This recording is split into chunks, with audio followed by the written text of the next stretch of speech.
Okay తమ్ముడు. Okay okay okay. అవును, మొన్న లాస్ట్ వీక్ కొంచెం వైరల్ ఫీవర్ వచ్చింది. అదే, థ్యాంక్ యూ. అలాగే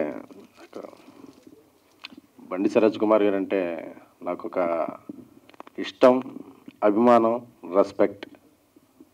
ఈ మూడిటి వల్ల వచ్చిన ప్రేమ. ఎందుకంటే మనలా మాట్లాడటం అనేది ఇండస్ట్రీలో చాలా కష్టం. ఎందుకంటే మనకు సినిమా నచ్చినా నచ్చకపోయినా ముఖస్థితి కోసం నచ్చిందని చెప్తాం, అంటే వాళ్ళతో మాట్లాడేటప్పుడు అలా. బట్ ఆయన నిర్మోహమాటంగా ఫిల్టర్ ఉండదు. ఏప్రిల్ 1లో రాజేంద్ర ప్రసాద్ గారు 30 రోజులు అలా ఉండదు, ఆయన జీవితాంతం అలాగే ఉంటారనమాట. సో ఎప్పుడు కూడా ఆయన నిజాలే మాట్లాడతారు. సో ఎందుకంటే కొంతమందికి ఒక్కోసారి కటువుగా ఉండొచ్చు, కానీ అలా నిజం మాట్లాడటం అనేది ఒక గొప్ప నైజం. సార్ మీరు ఎప్పుడు ఇలాగే ఉండండి. ఎందుకంటే ఈ సినిమా నేను ఫస్ట్ కాపీ చూశాను, నాకు చాలా చాలా నచ్చింది. ఎందుకంటే ఆ సినిమాలో ఆయన రైటర్గా మెప్పించారు, డైరెక్టర్గా ఒప్పించారు, నటుడిగా ఆయన పరాక్రమం చూపించారు. ఎందుకంటే మల్టీ షేడ్స్ ఉన్న క్యారెక్టర్, మల్టీ క్యారెక్టర్స్ చేశారు, మల్టీ షేడ్స్ ఉన్న క్యారెక్టర్ చేశారు. సో ప్రతి షేడ్లోనూ కూడా ఆయనలో ఉన్న లోపల ఉన్న ఎంత ప్యాషన్ ఉంది అనేది ఫ్రేమ్లోనే కనిపించింది. సో నేను అప్పుడే చెప్పా, సార్ నేను ఇంతవరకు ఆయన ఇంటర్వ్యూలు, ఆయన యూట్యూబ్లో మాంగళ్యాన్ని చూసి మీ అభిమానించండి. ఇది చూశాక నేను చెప్పాను, ఏమంటే మీరు ఎప్పుడంటే అప్పుడు మా మాస్ మూవీ మేకర్స్లో మీతో సినిమా చేస్తానండి, మీ ఇది చూడండి అని చెప్పాను. ఆయన అన్నారు, అంటే 20 సెకండ్ తర్వాత నాకు చాలా సినిమాలు వస్తాయి, చాలా మంది వస్తారు, అప్పుడు అందరిలో చూసి సెలెక్ట్ చేసుకుంటారండి అన్నారు. నో, ఎందుకంటే సార్ ఈ సినిమా బ్లాక్ బస్టర్ అయినా మనం కలిసి సినిమా చేస్తున్నాం, సూపర్ హిట్ అయినా సినిమా చేస్తున్నాం, యావరేజ్ అయినా సినిమా చేస్తున్నాం, ఏమైనా సరే మనం సినిమా చేస్తున్నాం. ఎందుకంటే నేను పర్సనల్గా సినిమాలు చేసేటప్పుడు నాకు ఆల్రెడీ అయిపోయిన స్టార్స్ కన్నా రేపు వీళ్ళు స్టార్స్ అవుతారన్న వాళ్ళతో సినిమాలు చేయటం. ఎందుకంటే నేను టాలెంట్ని మాత్రమే నమ్ముతాను. నా ఫస్ట్ స్పీచ్ నుంచి చెప్పే నాకు ఇదే, మనల్ని నిలబెట్టే టెంట్ ఏమైనా ఉందంటే ఇండస్ట్రీలో అది ఓన్లీ టాలెంట్ మాత్రమే.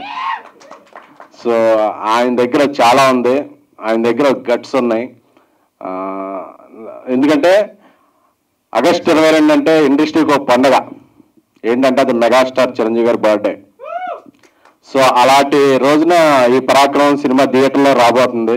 చెప్పా, సార్ మీరు రిలీజ్కి ఏం సపోర్ట్ కావాలంటే అది చేస్తా, ప్రమోషన్కి ఏం సపోర్ట్ కావాలంటే అది చేస్తా, బట్ ఈ సినిమా ఎక్కువ మంది చూడాలి. ఎందుకంటే ఒక 100 కోట్ల సినిమా పెట్టి తీసిన సినిమా చూడకపోతే ఆ నిర్మాతకి, ఆ సినిమాలో పనిచేసిన వాళ్ళకి ఎలాగా ఇది వద్దు.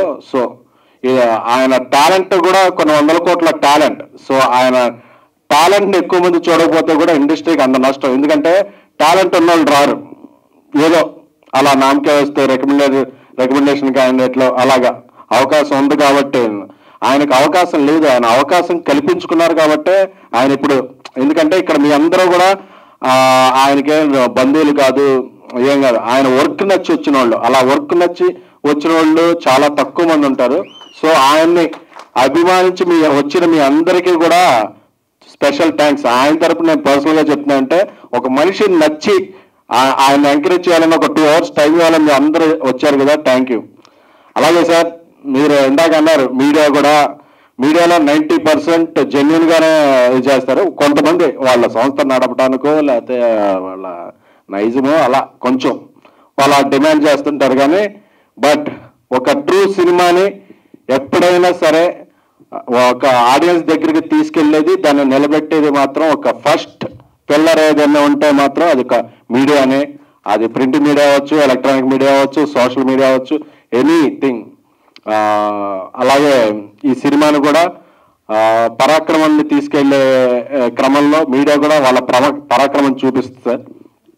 అలాగే ఇక్కడికి వచ్చిన ముఖ్య సందీప్ కృష్ణ గారు ఈ మధ్య ఆయన సినిమాలకి ఏది నేను గెస్ట్గా వెళ్ళలేదు కాబట్టి ఆయన గురించి మాట్లాడలేదు. సో నాకు ఆయన అంటే చాలా ఇష్టం. ఎందుకంటే ఇండస్ట్రీలో కింగ్ నాగార్జున గారి తర్వాత అంతమంది న్యూ డైరెక్టర్ని టాలెంట్ని ఇండస్ట్రీకి తీసుకొచ్చిన హీరో ఎవరన్నా ఉన్నారంటే ప్రౌడ్గా చెప్పచ్చు సందీప్ కృష్ణ గారే. ఎందుకంటే ఒక దేవగట్ట గారు అవ్వచ్చు, ఒక లోకేష్ కనగ